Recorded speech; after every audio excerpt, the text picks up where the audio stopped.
যে নাম ছিল গোলকে, যে নাম এলো গোলকে, যে নাম নিল গোলকে। নাম কোথায় ছিল মা?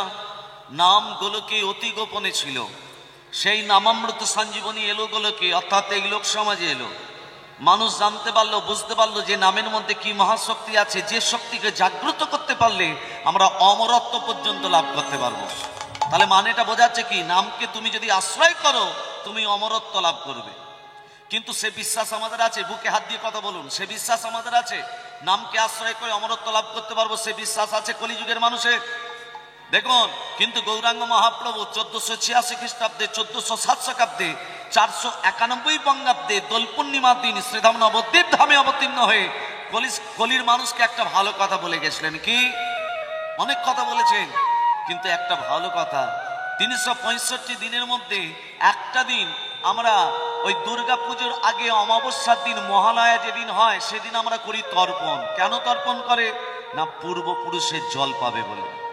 আর মহাপ্রভু বললেন, তোমরা যদি প্রতিদিন বাড়িতে দুবাহু তুলে হরিনাম করো, প্রতিদিন পূর্বপুরুষের আত্মা শান্তি পেয়ে থাকে। হরিনাম করতে গেলে নিজেকে অধম ভাব আনতে হবে। অধম ভাব যদি তোমার মধ্যে থাকে, অধম মানসিকতা যদি তোমার মধ্যে থাকে, তাহলে তুমি ভগবানের সান্নিধ্য লাভ করবে। আর তুমি যদি বলো আমার অনেক টাকা পয়সা আছে, তাহলে তুমি ভগবানের সান্নিধ্য লাভ করতে পারলেন না। কেন পারলাম না? অধম ভাব মানসিকতা কার মধ্যে জেগেছিল? একদিন দেবর্ষি নারদ ভগবান শ্রীকৃষ্ণকে প্রশ্ন করছে, প্রভু আপনি এই কুরুক্ষেত্রের যুদ্ধে আপনি কৌরবদিকে ত্যাগ করে পাণ্ডবদের সঙ্গে কেন যোগ দিলেন? পাণ্ডবরা কি আপনার উপকার করেছিল আর কৌরবরা কি ক্ষতি করেছিল?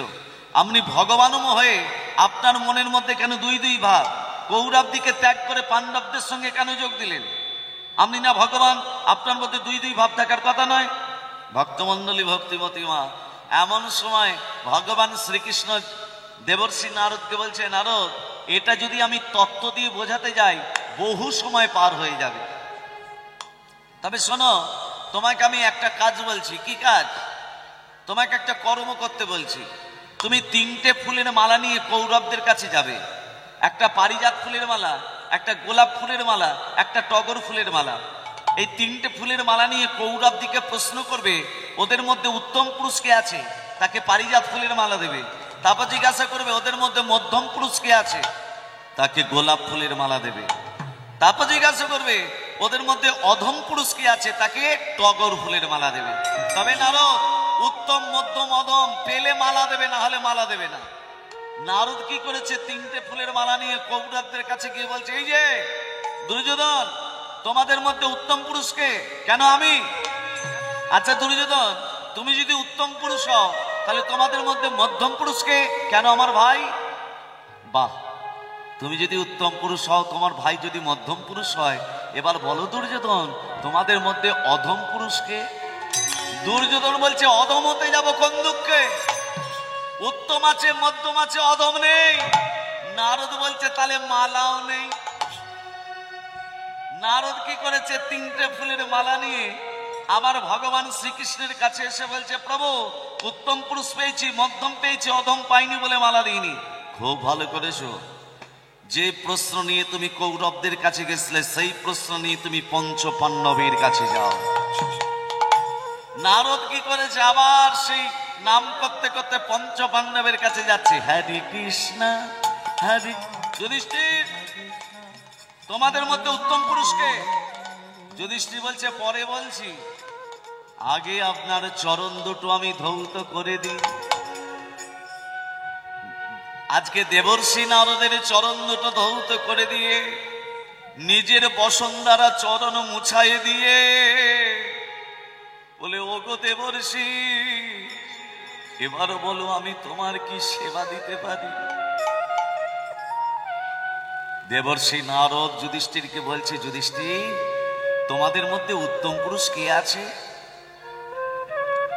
আমাদের মধ্যে যিনি উত্তম পুরুষ তিনি এখন আমাদের মধ্যে নেই। কোথায়? তিনি এই সিংহাসনটায় বসে থাকেন। কে তিনি? অনাদিরাদি ভগবান শ্রীকৃষ্ণ, তিনি হলেন উত্তম পুরুষ। বাহ, তোমার শ্রীকৃষ্ণ যদি উত্তম পুরুষ হয়, এবার বলো যুধিষ্ঠির তোমাদের মধ্যে মধ্যম পুরুষকে? আমাদের মধ্যে যিনি মধ্যম পুরুষ, কেন তাকে কি ফুলের মালা দেবেন? তাকে গোলাপ ফুলের মালা দেব, আমার হাতে দিন। আপনি কি মধ্যম? বলে না, আমার হাতে দিন, আমি তার গলায় পরিয়ে দিয়ে দেখাতে চাই তিনি হচ্ছেন মধ্যম পুরুষ। দেবর্ষি নারদের কাছ থেকে গোলাপ ফুলের মালাটা নিয়ে দেবর্ষি নারদের গলায় পরিয়ে দিয়ে বললেন, আমার শ্রীকৃষ্ণ যদি উত্তম পুরুষ হয়, আপনি হচ্ছেন মধ্যম পুরুষ। তাহলে অধম পুরুষটাকে সঙ্গে সঙ্গে যুধিষ্ঠির মাথা নিচু করে বলছে, আমি হচ্ছি অধম পুরুষ। ওগো কলির জীব, এই অধম ভাব যদি তোমার মধ্যে থাকে, এই অধম মানসিকতা তোমার মধ্যে যদি থাকে, তাহলে ভগবানের সান্নিধ্য অতি অনায়াসেই লাভ করবে। সেই জন্য গৌরাঙ্গ মহাপ্রভু কলির মানুষকে বললো, তোমরা একটু দুবাহু তুলে হরিনাম করো আর আমার সান্নিধ্য লাভ করো। কিন্তু কলির মানুষ কি করে? জিহ্বা দগ্ধ পরাণেন হস্ত দগ্ধ পারুধানে মন দগ্ধ পরস্ত্রীণাং ভময়ন্তি মোহর্মোহ। রাধে রাধে। জিহ্বা দগ্ধ পরাণেন, এই রসনার কাজ কি? হরিনাম উচ্চারণ করা। হাতের কাজ কি? করতাল দেয়া। তার সঙ্গে মন, তবে হবে গোবিন্দের দর্শন। কিন্তু কলির মানুষ বলছে জিহ্বা দগ্ধ পরাণেন, এই আমি হরিনাম করব না। কি করবে না? জিহ্বা দগ্ধ পরাণেন, আমি যত পরের খেতে পারবো ততই ভালো, তবু হরিনাম করব না। হাতের কাজ করতাল দিয়া, হাত বলছে এই আমি করতাল দেব না। আরে কলির জীব, 84 লক্ষ জনী ভ্রমণ করে সাদের মানব দেহ স্থাবর 30 লক্ষস্য জলস্বর নবলক্ষক কৃমিরা রুদ্র লক্ষস্য 10 লক্ষস্য পক্ষিনা 520 লক্ষস্য চতুর্লক্ষস্য মানবা। 84 লক্ষ জনী ভ্রমণ করে মানব দেহ ধারণ করে এখন বলছো রসনায় নাম করবে না? তুমি পরের খেতে পারলে ভালো। হাত বলছে আমি করতাল দেব না। করতাল না দিয়ে কি করবে? হস্ত দগ্ধ পরৌধনে, আমি যত পরের সম্পত্তি আত্মসাৎ করতে পারবো, লুটে পুটে নেব তত ভালো, তবু করতাল দেব না। মনোদগ্ধ পরস্ত্রীণা, এইভাবে হরিনাম করলে বলা হবে না। চারিদিকে দেখুন নারী অত্যাচার, নারী ধর্ষণ দিনের পর দিন বেড়ে যাচ্ছে। ওগো কলির জীব, ওগো কলির মানুষ, নিজের মনকে শান্ত করতে গেলে আমাদের একটা কাজই করতে হবে। সেটা কি? সেটা হলো হরিনাম। সেই জন্য মহাপ্রভু বলেন, আর মায়ার সংসারে বসে থাকিস না। সংসার মগনে মিন মানবা জঞ্জাল জাল জাল সুথল রূপ। সংসার মগনে মিন মানবা, মিন মানে হচ্ছে মাছ। ধীবরেরা যখন জাল দেয়, ধান দেবেন তত্ত্বগুলো ধান দেন, ধীবরেরা যখন জাল দেয়, ছোট ছোট মাছগুলো জালের ছিদ্র দিয়ে পালিয়ে যায়, যায় না? বড় বড় মাছগুলো জালের মধ্যে আবদ্ধ থাকে। সেই বড় মাছেদের মধ্যে যে খুব চালাক মাছ, সে মনে মনে ভাবে ধীবরের পায়ের কাছে যদি আশ্রয় নিতে পারি, জেলের পায়ের কাছে যদি আশ্রয় নিতে পারি, জেলে যে জালটা টানছে ওই মায়ার সংসার জালে জড়িয়ে যাব না। যাবে? জেলে যে জালটা টানছে ওই জালে জড়িয়ে যাব। ঠিক তদ্রূপ আমরা মায়ার সংসার জাল পেতে রেখেছে আমাদের ভগবান। কিন্তু কলির মানুষ, ওগো কলির জীব, দিনান্তে যদি একবার ভজন তুমি করতে পারো, দিনান্তে যদি একবার কৃষ্ণ নামকে তুমি উচ্চারণ করতে পারো, তুমিও মায়ার সংসার জালে তুমিও জড়িয়ে যাবে না। ছোট ছোট মাছগুলো কারা? সাধু মুনি ঋষি ত্যাগী, তারা আগে জালের ছিদ্র দিয়ে পালিয়ে যাচ্ছে। আর আমরা সব যত বড় মাছ এই মায়ার সংসারে আছে। আর মায়ার সংসার থেকে ত্যাগ হতে গেলে আমাদের কি করতে হবে? কুরুক্ষেত্রের যুদ্ধ যখন শেষ হয়ে গেল, হস্তিনাপুরের রাজা মহারাজ যুধিষ্ঠির, এমন সময় ভগবান শ্রীকৃষ্ণ দণ্ডায়মান দাঁড়িয়ে আছে। রাধে রাধে। এমন সময় অর্জুন ভগবান কৃষ্ণকে বলছে, সখা অনেকদিন থেকে একটা প্রশ্ন করব ভাবছি, ভয়ে বলতে পারিনি। এই যে অর্জুন, বলো তোমার কি প্রশ্ন? না, আমার প্রশ্নটা হলো, এই যে কুরুক্ষেত্রের যুদ্ধে মানুষ মারা গেল, আমি নিজের শরীরটাকে একটু শুদ্ধ করতে চাই। ঠিক আছে অর্জুন, তার জন্য কি করতে চাও? আমি একটু সরোদনী গঙ্গায় স্নান করে দেহটাকে পবিত্র করতে চাই। ঠিক আছে অর্জুন, আমার রথের উপরে বসে তোমাকে আমি গঙ্গা স্নান করাতে নিয়ে যাচ্ছি। ভক্তমণ্ডলী, মা বাবা, অর্জুন যে ঘাটে স্নান করবে সে ঘাটে দেখছে দুটো শৃগাল বসে আছে। কেন না? একটা মরা ভেসে আসছে, শৃগাল দুটো খাবে বলে। অর্জুনের একটা পাওয়ার ছিল, অর্জুনের একটা ক্ষমতা ছিল, পশু পক্ষীদের মা কথা বুঝতে পারতো, জানতে পারতো অর্জুন। ছোট শিগাল বড় শিগালকে বলছে, দাদা অনেক দিন ধরে পেট করে খাইনি, মরাটা কাছে চলে এসেছে, এবার যাব।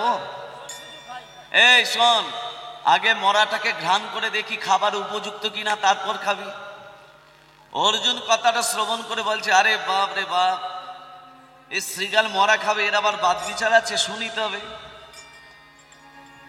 শ্রীগাল দুটো মরাটার কাছে গিয়ে আপাদ মস্তক ঘ্রাণ করে, মাথা থেকে পা পর্যন্ত ঘ্রাণ করে 3টে লাথি দিয়ে চলে যাচ্ছে।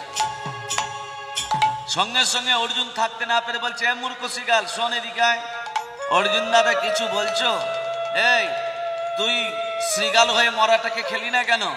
অর্জুন দাদা, ওই মরাটার মুখটা খাবো বলে ঘ্রাণ করে দেখলাম, এই মুখ কোনোদিন হরি কথা বলেনি। হাতটা খাবো বলে ঘ্রাণ করে দেখলাম, এই হাত কোনো দানিকে দান করেনি। চরণটাকে ঘ্রাণ করে দেখলাম, এই চরণ কোনোদিন তীর্থ ভ্রমণ করেনি। বক্ষটাকে ঘ্রাণ করে দেখলাম, এই বক্ষ কোনো ভক্তকে আলিঙ্গন করেনি। এটা পাপী নয়, এটা মহাপাপী নয়, এ হচ্ছে তিতা পাপী মরা। আর তার থেকে মূর্খ পাপী হচ্ছে তুমি। যেই অর্জুনকে বলেছে মূর্খ পাপী, অর্জুন তখন প্রধান্বিত নিয়ে বলছে, মন নিয়ে বলছে, আমি কোন বংশের ছেলে জানিস? আমার রথের ওপরে কে বসে আছে জানিস? অর্জুন দাদা, তুমি যে বংশের ছেলে, সে বংশের 14 পুরুষ বংশ সব আমি জানি। বলে দে, আমার 14 পুরুষ বংশ সম্বন্ধে তোর কি অভিজ্ঞতা আছে বলে দে। বলে দেবো? হ্যাঁ বলে দে। গভীর তত্ত্বে যাচ্ছি, ধান দেবেন মা। একটা শ্রীগাল অর্জুনের বংশ পরিচয় বলছে, ধর্মরূপী শ্রীগাল।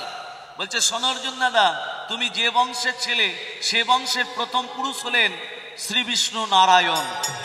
নারায়ণের নাভিপাদ্য থেকে সৃষ্টি হয়েছে ব্রহ্মা।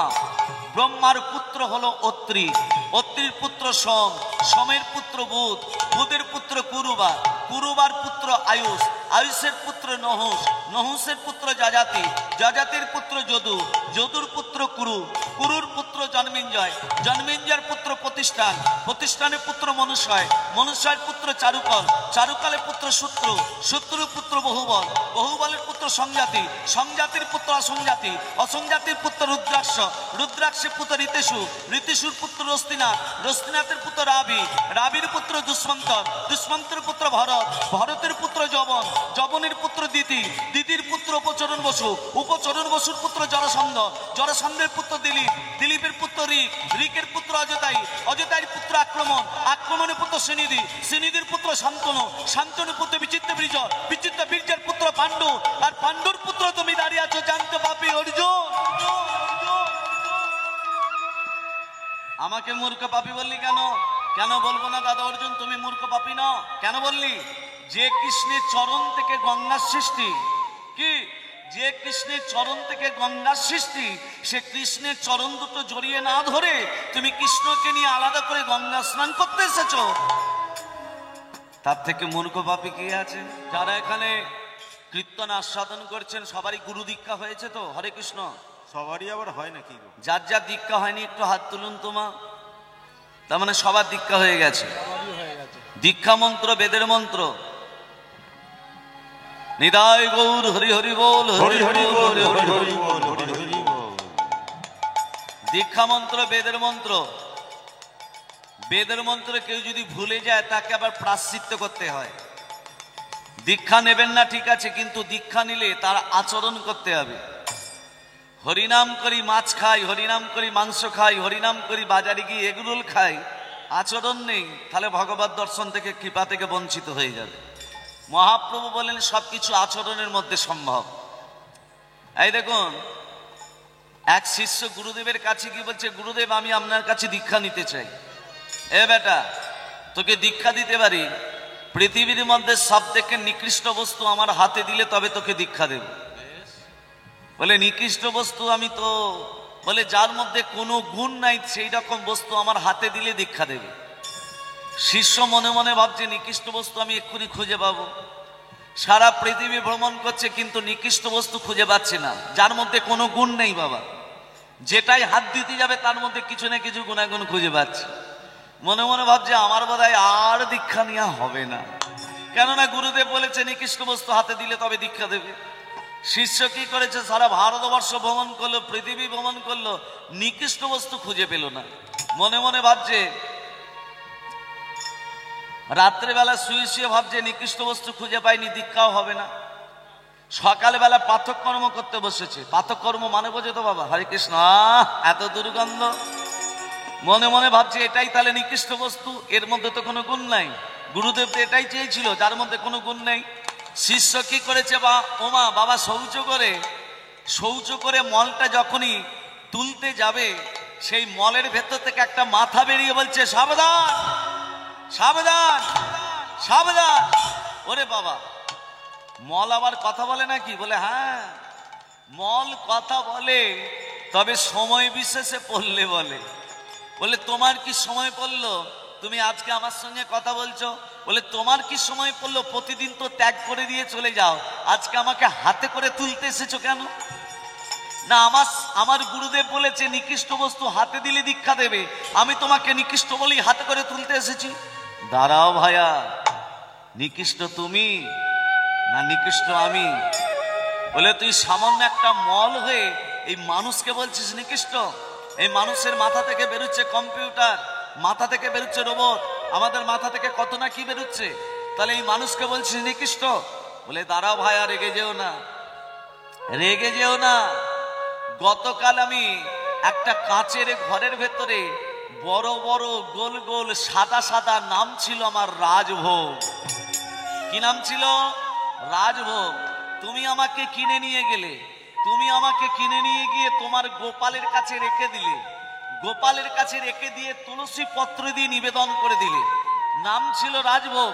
যখনই গোপালের কাছে তুলসী পত্র দিয়ে নিবেদন করে দিলে, তখন আমার নাম হয়ে গেল মহা মহা মহাপ্রসাদ। তোমার মতো ব্যক্তি সংস্পর্শে যাওয়া মাত্রই, তোমার মতো ব্যক্তি ভক্ষণ করা মাত্রই আমি মলে পরিণত হয়ে গেলাম। আমি মলে পরিণত হয়ে গেলাম। এবার বলো ভাইয়া, নিকৃষ্ট তুমি না নিকৃষ্ট আমি? তখনই আমার শিষ্যের জ্ঞান চৈতন্য ফিরল। সত্যি তো, আমরা কলির মানুষ, মান হোস বলে আমরা এত গণ্য করি। ওরে কলির জীব, ওরে কলির মানুষ, নিজেকে নিকৃষ্ট ভাবার আগে, নিকৃষ্ট বলার আগে একবার হরিনাম করো মহাপ্রভুর শিক্ষায় শিক্ষিত হয়ে, তাহলেই দেখবে ভগবানের সান্নিধ্য লাভ করতে পারবে। কলি এই রূপে উদ্ধারিল সব নর নারী, কলি এই রূপে উদ্ধারিল সব নর নারী, কলি এই রূপে উদ্ধারিল সব নর নারী, কলি এই রূপে উদ্ধারিল সব নর নারী। ওগো এ রাধা মোহন কালী না হলে হামারি, রাধা মোহন করে না হলে ওগো হমারি, এ রাধা মোহন কালী না হলে হামারি, রাধা মোহন করে না হলে ওগো হমারি। এই রূপে উদ্ধারিল সব নর নারী, ওগো এই রূপে উদ্ধারিল সব নর নারী, ওগো এ রাধা মোহন কালী না হলে হামারি। রাধা মোহন করে না হলে হমারি। আর উদ্ধার হব রে, উদ্ধার হবে আরে কলির যত নর নারী উদ্ধার হবে রে। এই কলিযুগ নর নারী উদ্ধার হবে। স্বধর্মে নিধনং শ্রেয়, স্বধর্মে নিধনং শ্রেয়, পরধর্ম ভয়াবহ। তার মানে কি? স্বধর্মে নিধনং শ্রেয়, পরধর্ম ভয়াবহ। নিজের সনাতন ধর্মকে বজায় রেখে মৃত্যুবরণ করো, সেটা স্বর্গের দাস। আর অপরের ধর্মকে আগলে পড়ে থেকে এখন আবার অপর ধর্ম তুমি যদি গ্রহণ করতে চাও, বলবে আমি তোমাকে লক্ষ লক্ষ টাকা দেবো, আমাদের ধর্ম গ্রহণ করো, বলবে, লোভ দেখাবে। লোভের বশবর্তী যেন হবেন না মা, এটা ঘোর কলিযুগ। লোভের বশবর্তী হয়ে অন্য ধর্ম যদি গ্রহণ করেন, সেটা হলো নরকের দাস, নরকের দাস, নরকের দাস। স্বধর্মে নিধনং শ্রেয়, পরধর্ম ভয়াবহ। নিজের সনাতন ধর্মকে বজায় রাখার চেষ্টা করুন, আর অপর ধর্ম গ্রহণ করলে সেটা হবে নরকের দাস, নরকের দাস, নরকের দাস। কেননা ধ্যান দেবেন, পশুবৃত্তি মানুষ জাতি করছে রে পালন, অজ্ঞানতার অন্ধকারে কেন পরিপূর্ণ মন। পাপ পুণ্য ভালোবাসা পশুরা বোঝে না, কথাটা ধ্যান দেবেন মা। পাপ পুণ্য ভালোবাসা পশুরা বোঝে না, মানুষ বুঝেও তাহা কেন মেনে চলে না। ইউনিভার্সিটি ডিগ্রি আমাদের আছে কত শত, তথাপিও চলন বলন আমাদের কেন মূর্খের মতো। বাদরের আগের বেশ হচ্ছে সারা দেশে, বাবা মাকে ভাত দেয় না, কুকুরে খেতে বসে। ডিগ্রিধারী কত মানুষ বাবাকে ধরে মারে, মাকে খাটায় ঝিয়ের মতো, বউকে কাঁধে চাপায় বাড়ে। এমন কিছু মানুষ আছে আমাদের এই বিশ্ব চরাচরে, হৃদয় মাঝে নোংরা জালে ভদ্রবেশে ঘোরে। ভদ্রবেশে ঘুরলে তাকে মানুষ বলে না, মানুষ হবে তাই তো সেদিন যেদিন জ্ঞানের চেতনা। অসৎ লোকটি অর্থশক্তি যাচ্ছে কত বেলে, সদলোক যে রাস্তায় রাস্তায় কাঙাল হয়ে ঘোরে। রাজা বলে, হয়ে জীব তোমরা কেন অসৎ সঙ্গ করো? ওগো মানুষ যদি হতে চাও আগে মানুষের সেবা করো। নিতাই গৌর হরি বল, হরি হরি বল, হরি হরি বল, হরি হরি। এসো দুটি ভাই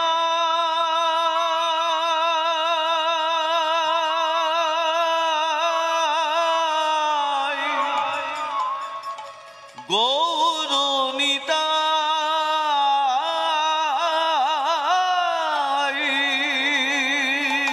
এসো দুটি ভাই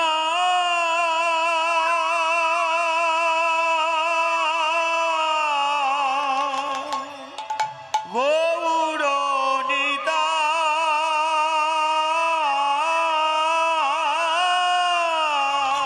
দ্বিজ মণি দ্বিজ রাজ সঙ্গে গান সঙ্গে।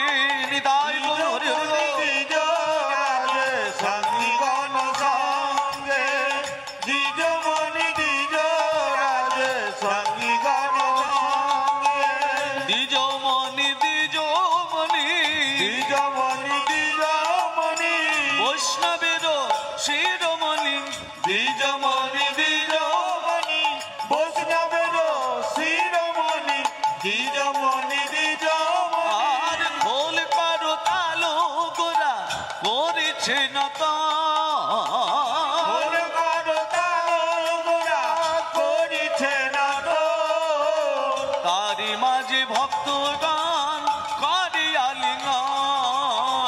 তারি মাঝে ভক্তগণ করে আলিঙ্গন, তারি মাঝে ভক্তগণ করে আলিঙ্গন। খোল করো তাল বাজিছে, খোল করো তালি বাজিছে, খোল করো তাল বাজিছে, খোল করো তালি বাজিছে, তা তা তা থইয়া থইয়া, খোল করো তালি বাজিছে, তা তা তা থিনি থিনি, খোল করো তালি বাজিছে। আজকে গৌরের ভাবটা কেমন? আজ আমার গৌরাঙ্গ সুন্দর পুরবীর ভাবে ভাবাবিত হলেন। আজকে সেই ভাব জাগৃত করতে গেলে, জাগরিত হয়েছে এমন, সেই ভাব প্রকাশ করতে গেলে ভক্তমণ্ডলী ভক্তিমতী মা আজকে যে লীলা আস্বাদন করব, আস্বাদনের বিষয়বস্তু হলো রাধা কৃষ্ণের প্রথম মিলন। ওকে ধরো ধরো ধরো চরণ ধরো, নিতাই গৌর হরি হরি বল। ধরো ধরো ধরো ধরো, সীতা বিজালা দূরে যাবে, ধরো ধরো চরণ ধরো, সীতার জ্বালা দূরে যাবে, হরি হরি হরি বলে সীতার জ্বালা দূরে যাবে, হরি হরি হরি বলে সীতার জ্বালা দূরে যাবে, রাধে দয়া করো বলে, সীতার জ্বালা দূরে যাবে, রাধে দয়া করো বলে সীতার জ্বালা দূরে আর যাবে, হরি হরি হরি বলে নিতাই গৌর হরি হরি বল। হরি হরি বলে সীতার জ্বালা দূরে যাবে, হরি হরি হরি বলে সীতার জ্বালা দূরে যাবে। ধরো ধরো ধরো চরণে ধরো। তাহলে আমরা কলির মানুষ উদ্ধার হবো কেমন ভাবে? মহাপ্রভু বলেন, আয় এই মায়ার সংসারে মেতে থাকিস না, একবার নামে মেতে দেখ, নামের ভেতর কি গুণ আছে। আয় ওরে কলির মানুষ, আমার কাছে আয়। তোরা নামে নিবি কে, আয় রে চলে এই সোনার নদিয়া, নামে মেতে নদীর গোরা সবারই বিলায়, আয় চলিয়া আয় চলে আয়।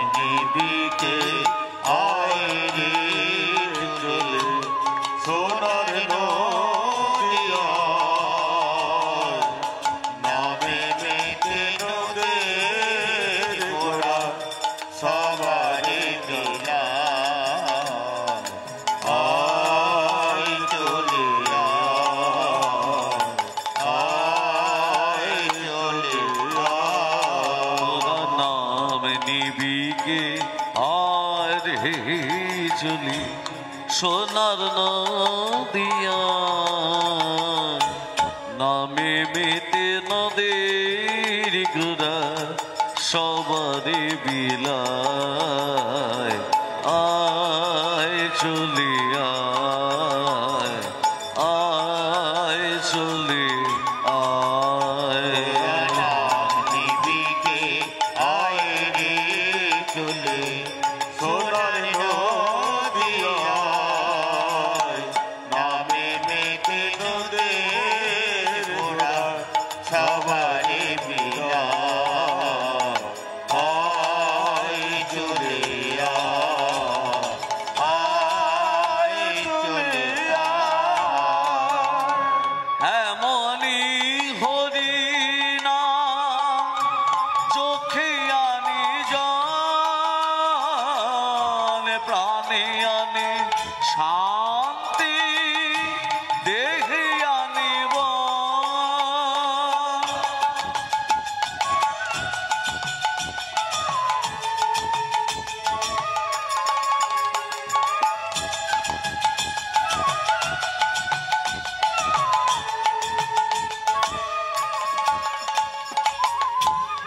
এমনি হরি নাম চোখে আনি প্রাণে আনি শান্তি দেহে আনে তোরা সবাই মিলে আয় রে চলে সবাই মিলে হায় রে তোরা সবাই মিলে আয় রে চলে সবাই মিলে আয় রে চলে আয় চলি আয় আয় চলি আয় তোরা নাম দিকে আয় রে চলে সোনার নদিয়া নামে মেতে নদের গোড়া সবারে মিলা আয় চলে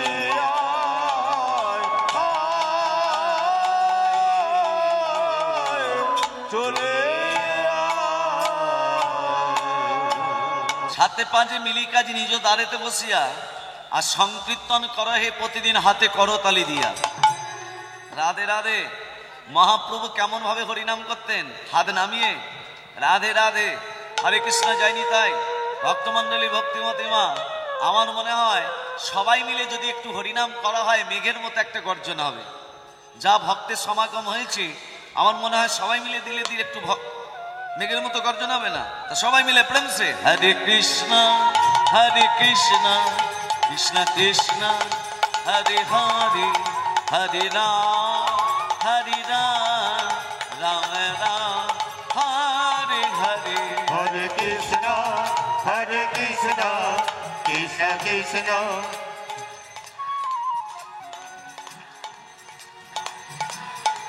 আর কি জোরে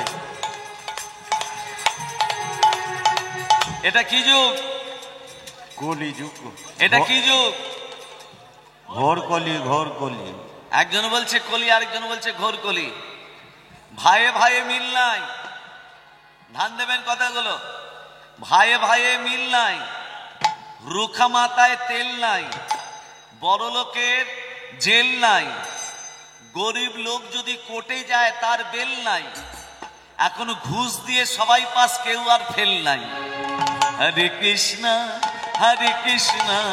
কৃষ্ণ কৃষ্ণ হরে হরে হরে রাম রাম রাম হরে হরে নিদায় হরে কৃষ্ণ কৃষ্ণ কৃষ্ণ হরে হরে হরে রাম রাম রাম হরে হরে হরে কৃষ্ণ কৃষ্ণ কৃষ্ণ কৃষ্ণ হরে হরে হরে রাম হরে রাম রাম রাম হরে হরে হরে কৃষ্ণ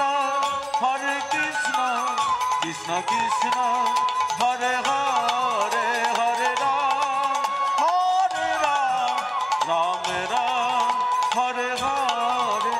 হরে কৃষ্ণ হরে কৃষ্ণ কৃষ্ণ কৃষ্ণ হরে হরে হরে রাম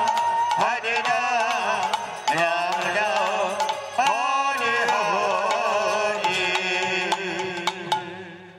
কৃষ্ণ কৃষ্ণ বলো মুখে, কৃষ্ণ কৃষ্ণ বলো মুখে, তোমরা কৃষ্ণ কৃষ্ণ বলো মুখে, কৃষ্ণ কৃষ্ণ বলো মুখে। তোমরা কৃষ্ণ কৃষ্ণ বলো মুখে, কৃষ্ণ কৃষ্ণ বলো মুখে। তোমরা কৃষ্ণ কৃষ্ণ বলো মুখে, কৃষ্ণ কৃষ্ণ বলো মুখে। নামে বুকে ভরে যায় অভাব মিটায়, নামে বুকে ভরে যায় অভাব মিটায়, নামে বুকে ভরে যায় অভাব মিটায়, নামে বুকে ভরে যায় অভাব মিটায়। স্বভাবে জাগাই মহাসুখী, কৃষ্ণ কৃষ্ণ বলো মুখে। তোমরা বিদায় গৌর হরি বল হরি বল। মুখে, কৃষ্ণ কৃষ্ণ বলো মুখে। তোমরা কৃষ্ণ কৃষ্ণ বলো মুখে, কৃষ্ণ কৃষ্ণ বলো মুখে।